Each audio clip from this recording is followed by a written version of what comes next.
Okay, well, the Puna Hall has just celebrated last year 100 years. So it's an old hall. About 4 years ago, it was removed to make way for a roundabout, which we desperately needed, so that's fine.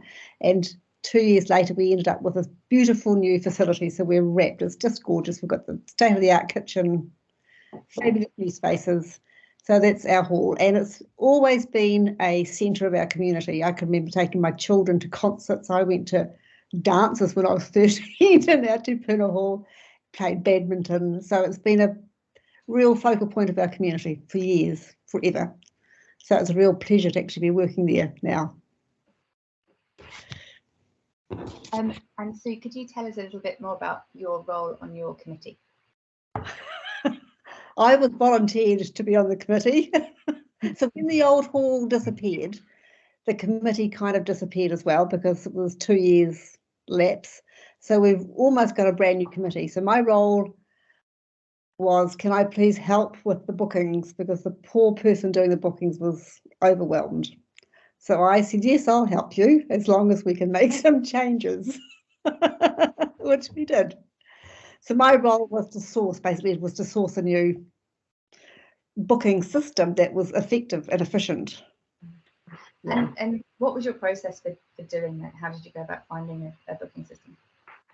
You were recommended to us by the Western Barwon District Council, a person that I know there, and so I Googled you, as you do, and did the demo, went through the demo online, and then contacted you. It was simple. And so, sorry. You go ahead. And talked our committee into listening to you, and you presented to us what was involved in the booking system, because they're a little bit sceptical, a bit old school. Why were they sceptical? What were some of the concerns they had?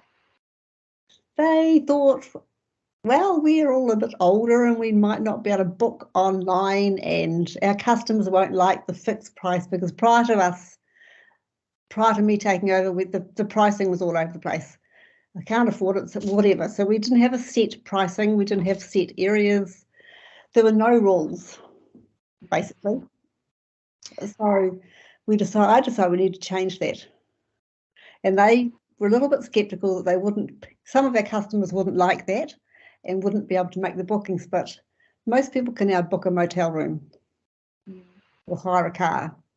So I thought, okay, well, for those people that can't do that, I'm still available to make manual bookings for you. So it wasn't excluding them, but it was trying to encourage people to do it online.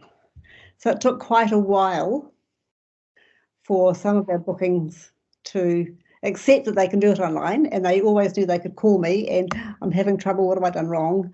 And we've just worked it all out over 2 years. It's taken 2 years, but we've worked through the process basically, and everybody loves it. Yeah. What was it's really interesting that you kind of went through a process of having to change your pricing. That's really, really common, because often over time everyone might have a different fee depending on who was the booking officer at any given time when it was arranged.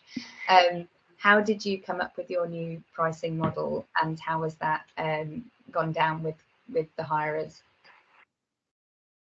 We decided we would just try and keep it fair. We wanted to keep our mission statement is to keep it available to everybody in the community. So we don't want it to be expensive, but we need to cover our costs, because we do still have to pay our insurance and our power, etc. So we tried to keep our pricing really, really fair. And sometimes it was less than possibly what we could get in revenue, but we also wanted to be available to everybody. So we just set fees, and that's it. This is what this is worth, this is what it's going to cost you, and this is what this is going to cost you. And we don't vary it for our casual bookings, unless it's a charity, which is a completely different scenario. Yeah. Yeah. The other part of making sure that your rate card is consistent is moving to a really simple pricing structure as well. So hourly payment, hourly pricing that could roll up to a day rate or a half day rate if it needs to. Yeah. But that's one of the I'd say precursors of moving to an online booking system, because if your fees and charges are sort of based on a more complex model, that can be quite difficult to translate into an online system. So keeping it simple can make it much easier for customers to book. Yeah, very simple. Yeah. What were some of the before you moved to an online system? What were some of the things that the previous booking person was struggling with? What were the things that were causing them time? Well, she would receive a phone call, and then she would meet them at the hall, which is fine, and then she would have a calendar like this big, and a pencil and an eraser, and everything got put on that. And so the booking was confirmed, then an email would be sent to our treasurer, who would send the hirer an invoice for the bond. And once the booking was completed, they would send an invoice for the booking, and then once everything was considered to be fine, the bond, another email would go back to that person saying the booking is fine, please refund the bond. And it was just so cumbersome. And also lent itself to a huge error. That was my biggest concern, that we could double book, we could forget to run one, erase one, or a pen and a paper is just not efficient in my view. So that was my biggest concern and my biggest challenge. I looked at the calendar, I thought, oh my goodness, I'm going to get my head around this, because just scratchings out and added in, and we need to find a better way. And it was just very cumbersome and not efficient. But my biggest concern was that we could have errors. Yeah. Nightmare of a double booking. Yes. Yeah. And talk to me a bit more about, so you got set up on SpacetoCo. How do you now use it at, say, Puna? How does it work in your committee? Who does what?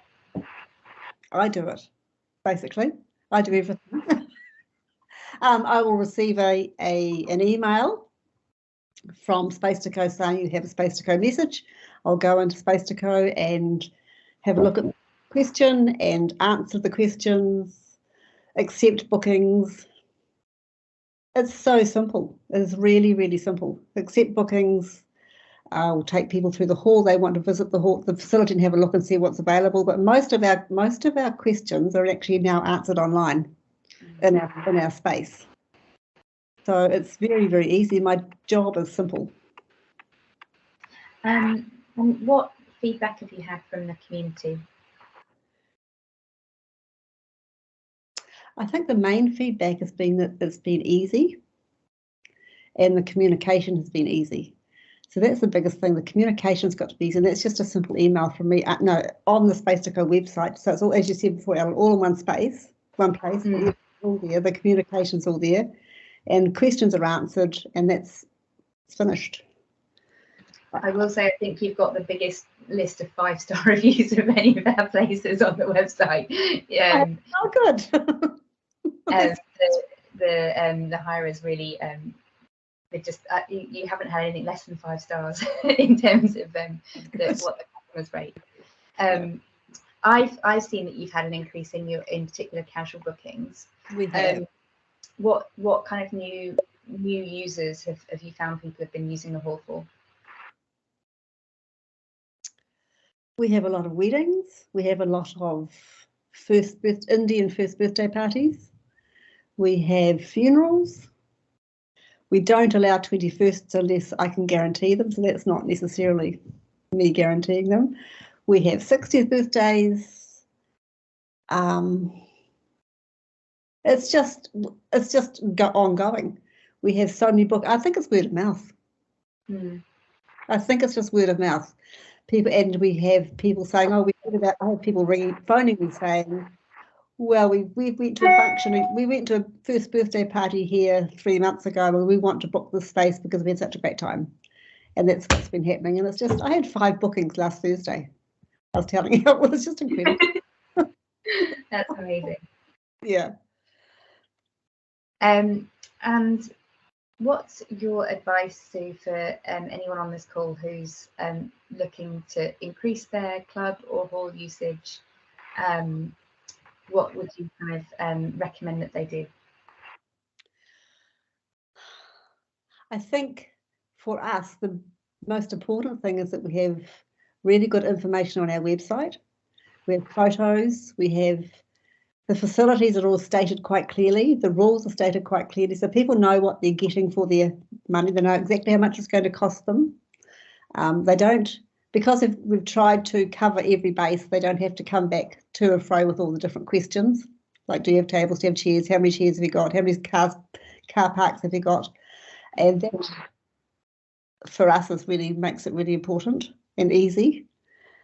I think it's like I say, it's just snowballed, absolutely snowballed. But it's the communication and the ease of booking. I believe the ease of booking and the ease of communication. When people search for somewhere and they send a quick email, I do try and respond within a few hours of every email that I receive. Simple.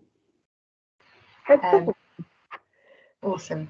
Thank you so much for sharing. Was there anything else that you'd like to share with the group? Yeah, I would just like to say, when we first